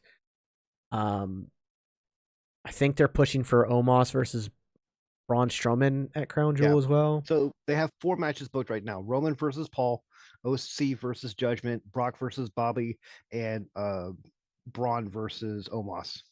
That's it so far. Again, big spectacle matches, big, just the only one that might have storyline implications is the Judgment Day and OC. Really? Because the Omos Braun Strowman one might be more of a who's the bigger monster, blah, blah, blah. But reality is it'll just be, they'll then go on their separate ways. Braun will probably end up on SmackDown more often than not. Because right now he is floating between shows. So I'm sure we'll get a few more matches, but at the end of the day, it's not going to be, that big a deal. Typically don't see titles change hands. Yeah, it's just not gonna. It's a non-canonical one shot. Is the best way to look at it. Pretty much. But because of that, I think that they're holding off on building the stories of Survivor Series to get through that. So, I don't really want to make any predictions just yet on Survivor Series. The only War Games that I feel like I know is probably going to happen is the women's. Damage Control will get one more person. Asuka and Alexa will return and join Candice and Bianca, and that'll be the women's War Games match, which will be a phenomenal match. I highly recommend everybody go back and watch the NXT War Games matches because they're all good. Oh yeah, all of them. Hell, Pat McAfee killed it in his. You had Pat McAfee, Pete Dunne, Oni Lorcan, and Birch versus the Undisputed Era and Kevin Owens. No, that was Kevin Owens. No. This is when Undisputed Era was actually faces. Oh, that's right. It was Cole, Riley, Fish, and Strong. But every War Games has been phenomenal. Well done. Yep. And again, going back to the original conversation of match quality versus storytelling, the ring psychology in all of these has been fantastic. These War Games, they are technically spot fest, but there is true ring psychology to everything that's getting done. And they're very well thought out. So yeah, I'm looking forward to it. I just don't want to make any predictions just yet because we really don't know where things are going to go. It is a ways away. They did say we're going to get 2 War Games matches, so we'll probably get a male and a female one. I just have no idea where the male one goes. It could be the Bloodline. Now here's the other thing: do you do a 4-man or a 5-man? Well, if you're doing 5-man, you need somebody else in the women's on both sides too. Right. So you need 2 for Bailey. You need 2 for Bailey's side and one for Bianca's side. Which means, if, like I said, if they brought up Indy Hartwell and started Candice and Indy as a tag team, there you go. Right. There's your 5 faces. I don't know who you do for Toxic Attraction. Maybe. I don't know. Do you turn Raquel heel? No. No, they're in the middle of feuding with them. That would be too quick. Okay. Well, Raquel, that's the other thing. If they decide they want to do something else with Alexa and Asuka, you have Raquel and Shotzi to step in instead. Yes. And Raquel's got and Shotzi both have history with both Io and Dakota. Yeah. I just don't know. Maybe the Bloodline versus somebody. I just don't know who. That's the major issue I'm looking at. Even if you do a 5-man, you got Sammy, you got the Usos, you've got Solo Sikoa, and you've got Roman. There's all 5, but that means you don't have a title match for Survivor. Well, that's how you make it a 4-man team, right? So you make it. You have a world title match of some kind because it is Survivor Series. So Roman versus somebody, then you have the Bloodline, but that also means you don't have a tag title match. Unless. Now, something I've noticed in talking about the tag titles They are pushing a lot the fact that the New Day still hold that record. Very important to them, and we're very much coming up on that record getting beaten. I think we're But at the 2 or 3 weeks but away. the fact that the New Day, like their entire legacy, like they say their entire legacy is built around that record. Have any Usos? I don't know. Do the Usos beat it? I don't know. I don't know what you do there. Personal opinion, you had the Usos beat it, but you put up a good fight between the New Day. You make the Usos earn it. Honestly, I don't know. Because it does slightly hurt the legacy of New Day in a way, because especially since they've kind of not been in the picture for a while. Like the fact that you have like Big nobody E hurt. cares about the second longest run. And the Usos aren't going to need it because the bloodline can continue on. Right. Oh. The thing is, An interesting one. You've also got to realize that Big E's is hurt, possibly out permanently. No, I think he'll be back. He's already showing a major progression, so I think he'll be back.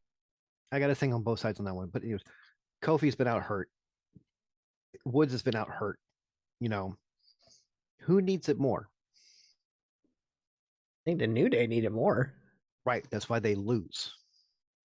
They work their butts off and they try hard. But yeah, but then they need it more in a sense that if they don't have it, it hurts them. It doesn't hurt the Usos to not have the longest reign because they're going to be known as part of the bloodline and everything. Like it hurts the New Day to not have that record. And then the other side of that is eventually if you do have them win, you then have to have them hold it for another super extended long amount of time. And I'm not sure they want to go that route. So I don't know. It hurts the New Day more than it helps the Usos to have the Usos beat that record. If the Usos lose it, it does set up a storyline between Roman and the bloodline. I mean, and the Usos about, well, I did this. Why? Especially if you have Jimmy lose it. Oh yeah, because they're already planting those seeds. Mm-hmm. So have Jimmy have the one get pinned, maybe because of Sami Zayn. Sami Zayn does something. Whatever. There's all kinds of story there to pull it off of them, but also they could very easily lose it next week, gain it back in a couple weeks. Mm-hmm. That's not going to hurt the bloodline at all. It just solidifies that they don't hold the record, and that New Day gets to hold the record. Well, plus it also gives you if Usos lose, it also gives you a chance to split the titles. So you give the titles, SmackDown titles and Raw titles again. Well, right now, what belts are on Raw? Legitimately, you've got the women's title, you've got U.S. title. That's it. All the rest of the titles are on But I mean, SmackDown. Technically, on SmackDown, you have the Intercontinental title and the women's title. The tag team titles for the women go through both channels, or both shows. And now the tag titles go through both shows. And the world title goes through both shows. Each show only has 2 legitimate titles to their show. I do think they're going to have to find a way to split them up and get it back to, and I think he's doing that on a slow build kind of way because he is rebuilding the tag division. And he wants to find how do you separate every time we try to fantasy book how to separate the championships, it never is a fully would work kind of situation. Yeah. Like, maybe, but it still feels convoluted. I mean, people were talking about a triple threat match for Roman, Drew, and Seth to separate the titles. I think Cody's the one who beats Roman. Does he get still both? Believe that it might be for both, but he could step up and say, look, this WWE title is the one I wanted. Right. The one SmackDown deserves its own title. let's have a tournament for the Universal title. Like there's a way to do that. Right. And that would be the one person I think that could get away with it. Yeah. He's been saying since he came back to the company that he wants to have the title, the one title his dad never got a chance to have. Yeah, and obviously his dad never was involved in the Universal title. Right. So that's what I'm saying. Like he's like this WWE Championship is the one I wanted. Mm-hmm. And he's talked about bringing back an old design similar to what he did with the Intercontinental title. Which was a good idea. So have Cody beat Roman. Mm-hmm. Have him separate the belt. Honestly, as an outsider, that's the best possible thing that they could do. And again, Cody is the only one I think that can do it. But I don't see that happening with the tag titles. Unless you have a contested win by the New Day, maybe. Right. Again, because Sammy got involved, Jimmy, whatever. Solo, and then the higher ups decide, all right, here's what we're going to do. SmackDown titles go to this team. Right. Raw titles go to this team. Whatever. Kel says, I would love to see a new title design or new design for the title belt. I agree. I think it's time. It really is. Most of the titles right now look like they all look the same. Right. Just different leather. All the top championships are just the W. Mm-hmm. And like, I'm not a huge fan of the United States belt. I would like to see that changed. The Intercontinental title, I actually like. Not a lot of people do, but I actually do like the design of the Intercontinental title. Although I would prefer to see it on a white belt. But I know why they're not doing that, because they have the women's belts on white belts.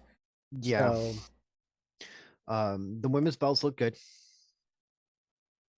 You know another color the Intercontinental title would look good on? What? Royal purple.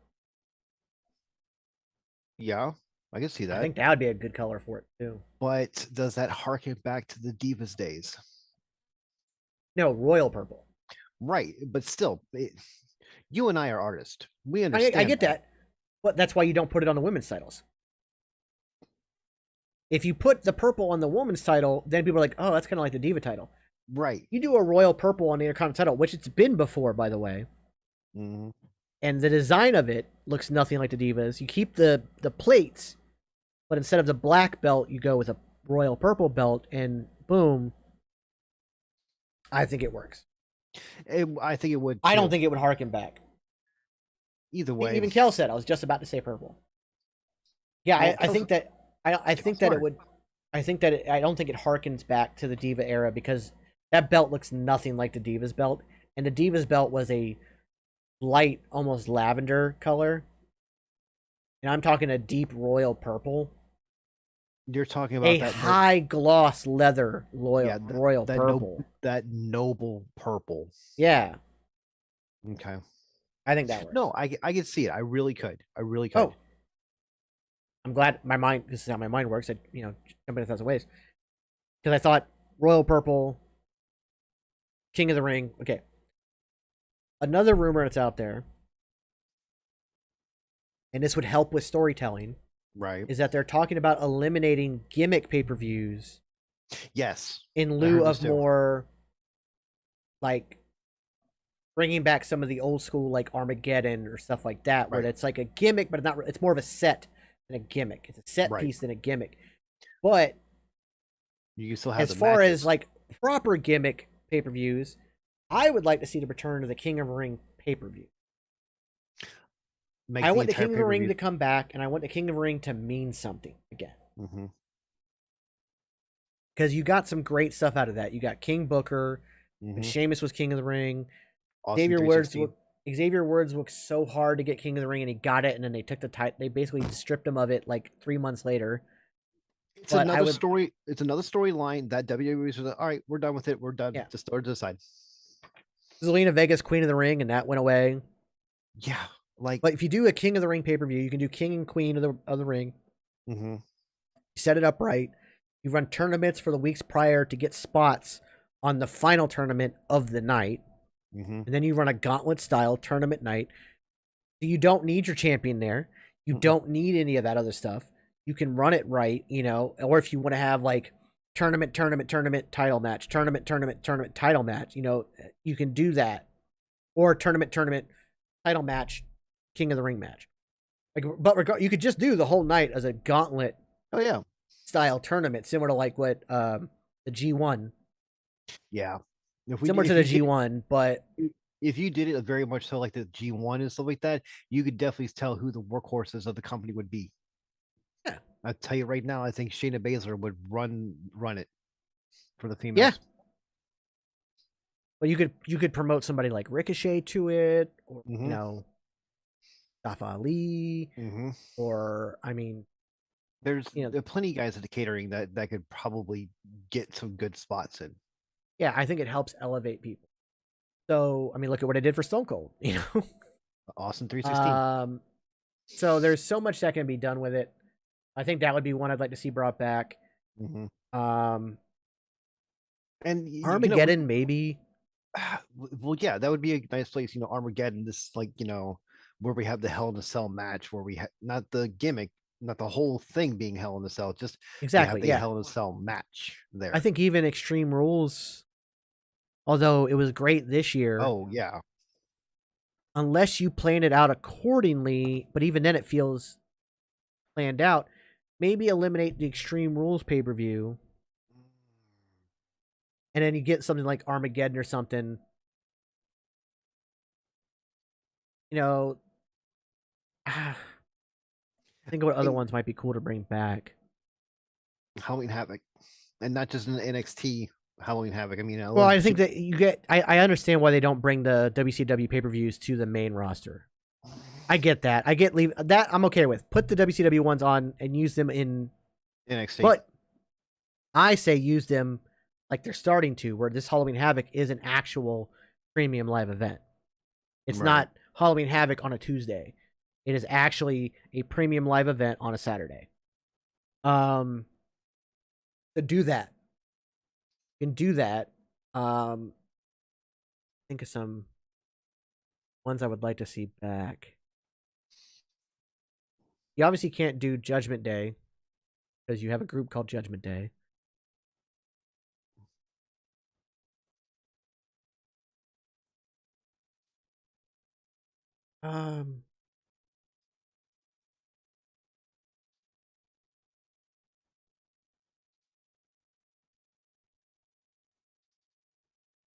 Let's see. I'm pulling up the Wikipedia now. A little bit ahead of you.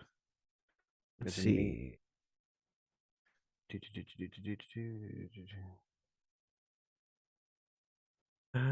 King of the Ring is one of them. Yeah. Talked about that. The In Your House are now on NXT, and I'm okay with leaving them there. I actually appreciate it being down there. I think that it works really well. Themed events. Let's see.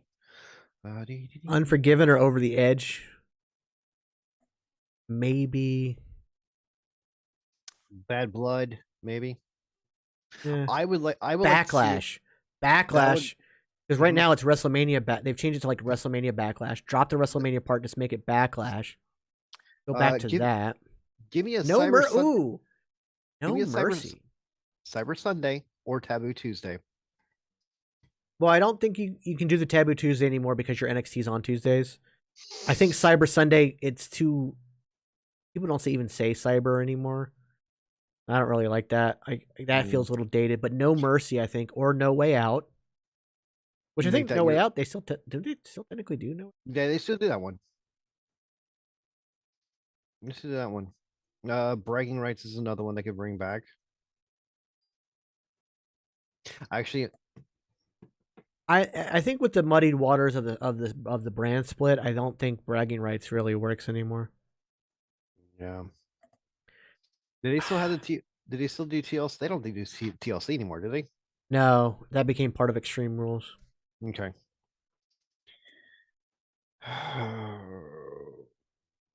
They need an evolution. They could bring the Great American Bash back. They used to do that. They could bring that back.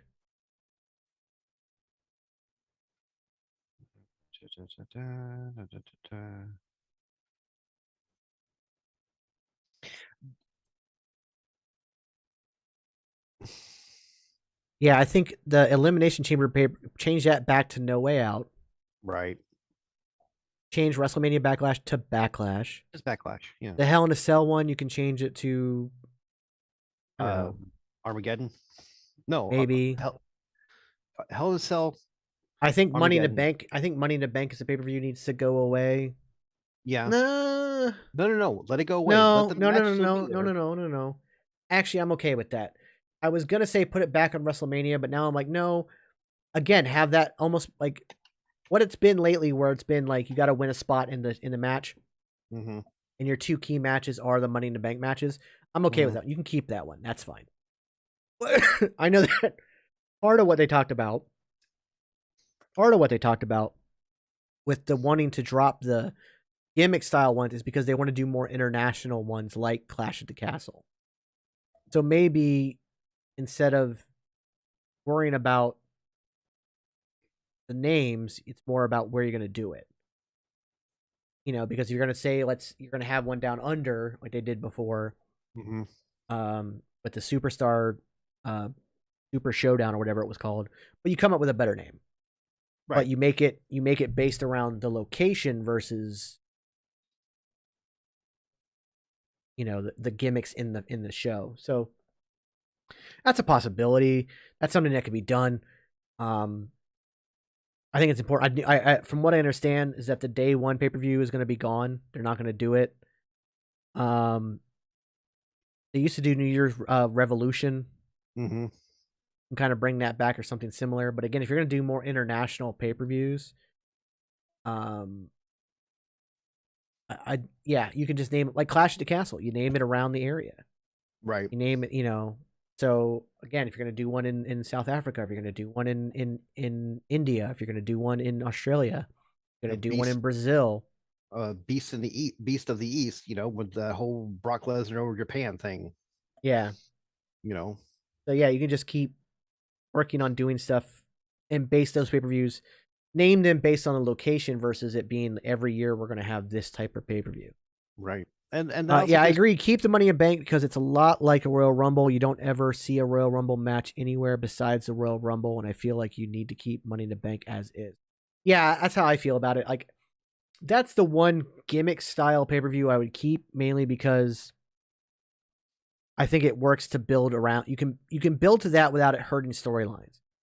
Right. Like Money in the Bank is coming up, you know, and it gives you your timeline of, you know, you have from this date till this date, cash it in, et cetera, et cetera, et cetera. So yeah, there's a lot that can be done there. And I think part of the reason that King of the Ring kind of went the wayside is because of Money in the Bank, because that became your person you were building up to a championship versus King of the Ring. Right. But and King of the Ring used to give you a title shot, didn't it? Yeah, but I think it was Intercontinental. Still a title shot. Exactly. And you can go back to that. That you would have a US or Intercontinental title shot down the line based on becoming king. That's how you build people properly. But right. I think, yeah, so instead of worried about gimmick pay-per-views or even gimmick named pay-per-views like set piece pay-per-views, you're going to do more international ones, base the names on the locations like Clash at the Castle. And then the ones that are going to be still in the United States, because I don't think they're going to obviously do they're not going to do every side pay-per-view as an international one. That would just be too expensive. Yeah. But if you're going to do, like, say, 4 international ones a year, 3 international ones a year, you name those after the thing. And then for the other ones, you've got Money in the Bank. You bring back King of the Ring. Mm-hmm. You can do something like a No Mercy. You can do something, you know, you got Backlash. I would say drop the WrestleMania bullshit, but just call it Backlash. Because we all understood that's what it was. Yeah. Nobody ever questioned the fact that this is the fallout from WrestleMania and the start of the new season. It's Backlash from what happened at WrestleMania. Speaking of new seasons, in my head, ever since we were little, WrestleMania has been the end and beginning of the season for wrestling. Mm-hmm. Not this recent BS about Okay. No, let me explain both. One, their season is WrestleMania. WrestleMania to WrestleMania is how they do their year. Mm-hmm. But on TV, season premiere happens during peak season premiere season. Okay. And all it is promoting the show. So Raw's season runs from, you know, Last week. last week to Mhm. October to October. Mhm. And the reason is because that is peak fall television season time. That is all about the networks. That has nothing to do with their storytelling there. It's just about, it's a spectacle. It's pilot season. Okay. It is season premiere season. It has nothing to do with the wrestling season. It has to do with television airing season. And so, yes, their season run, everything runs. That's why we start the road to WrestleMania at the Royal Rumble, and everything changes and everything's all brand new. So WrestleMania is the wrestling season, like the NFL. Mhm. Your season starts. The road to WrestleMania is your preseason. Mhm. WrestleMania, your season goes through to the end of the year. Again, goes back to preseason and the Royal Rumble up into that. You got to think about these SmackDown and Raw season premiere are based on television seasons, television fall premiere deadlines. That's all. And that's why they're big spectacle episodes. I've seen a lot of people complain about this lately. It's literally just a TV marketing thing, and it's something the networks require. That is all. Because they never end. It isn't like they take time off. So technically, they shouldn't have a season premiere. It should all be one season because it's never stopped. It's aired every single week. Mhm.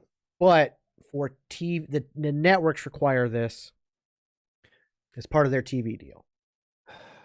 So it's a TV thing. I can live with that. That's Yeah, it's a one, TV that is actually thing. that is actually the best explanation of it that I have had. Yeah, it's So just a TV thing. It has nothing to do with the wrestling season. The wrestling season does run WrestleMania. So this is sports and entertainment. right.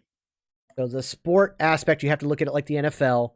WrestleMania is your kickoff, even though it is the Super Bowl of wrestling. It is, you have to Kickoff. really consider it. WrestleMania Opening is day. the Super Bowl of wrestling, but you really have to consider it the Daytona 500, Yeah. the first race of the year. Mhm. So Royal Rumble to WrestleMania is your preseason. WrestleMania is your opening night game, going all the way through to the end of the year. Then it starts over again. That is the sports season of sports entertainment. Entertainment side of it is a TV broadcasting thing that only has to do with TV networks. If they went to full streaming, like say they decided to drop their TV network, which they won't because they get billions of dollars from it, but if for some reason in the future we get to a point where cable TV and television in general just goes away and it all goes streaming, like 100% streaming, and so everything ends up on the Peacock, there will never be a season premiere episode again. Because there won't be seasons for it. They'll just release things like they do on streaming. Like the way Disney Plus just releases shows.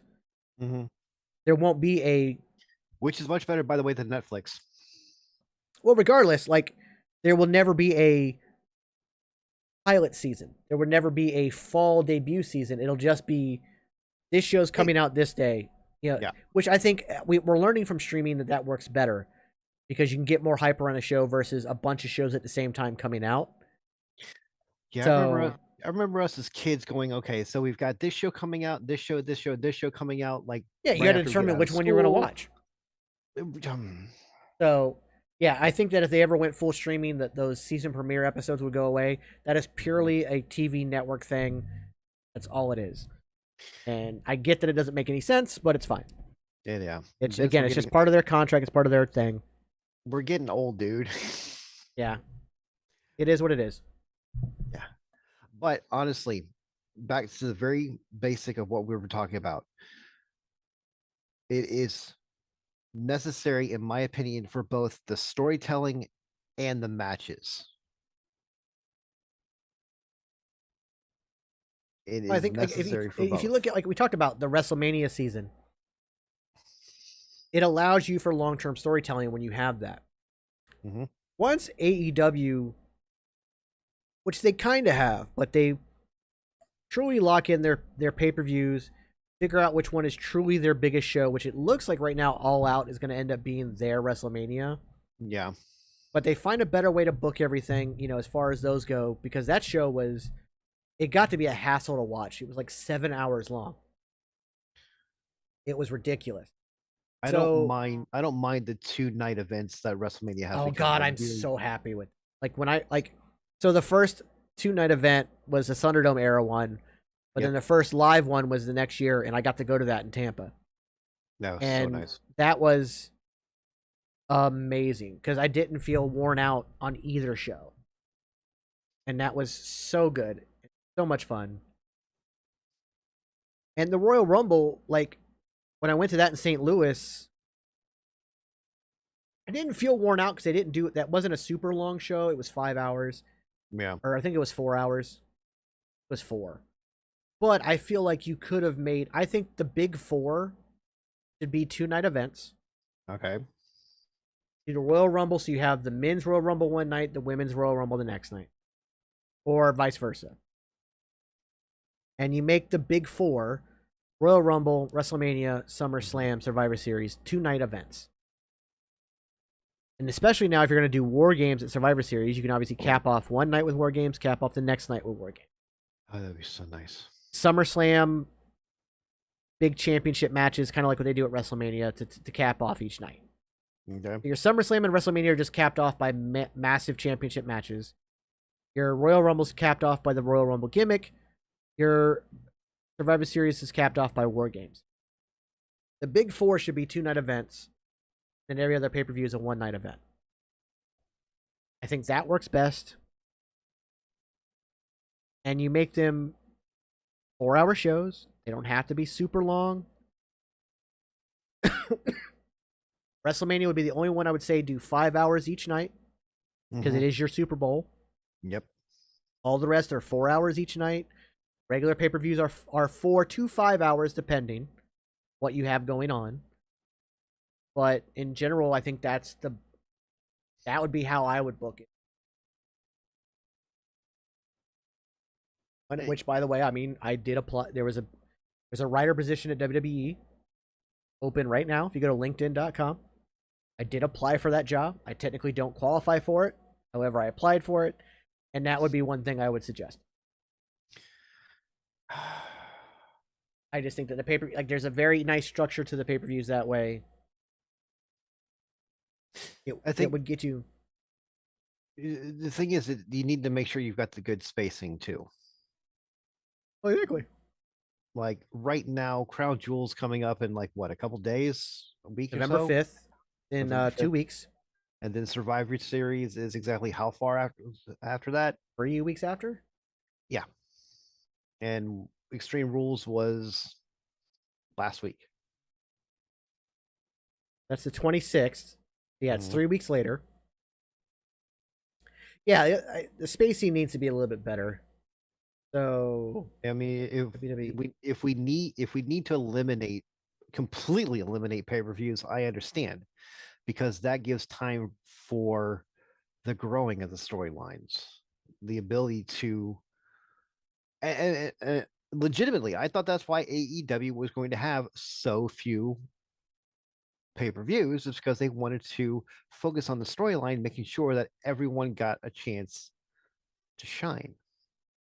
So here's the weird part about the spacing, because you had SummerSlam July 30th of 2022.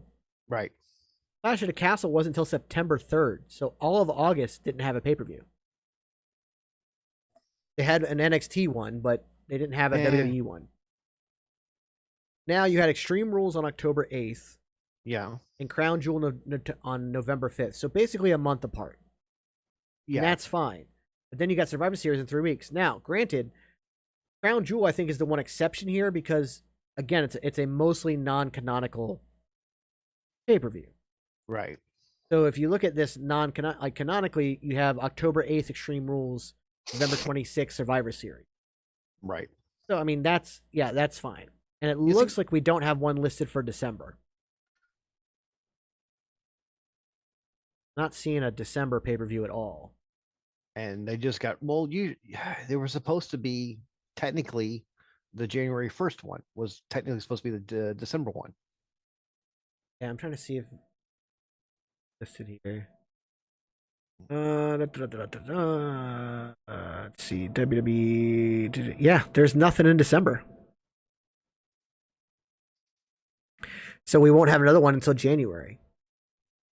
And what's Which that? now that they're canceling the day one, let's see what if there's even a listing right now.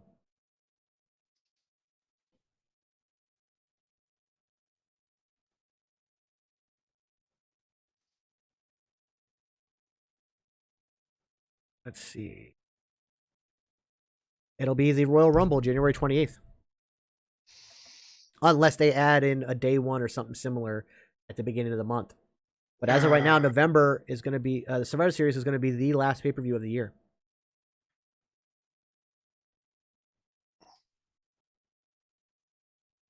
So, I have to wait and see. We'll see. On that note, we're going to wrap up the show. Everybody stay tuned for, if you're on the Panda Wrestling Network, stay tuned for Outside the Brand with my good friend Phil and his friends. Keep in line for that. And we will see you guys next week.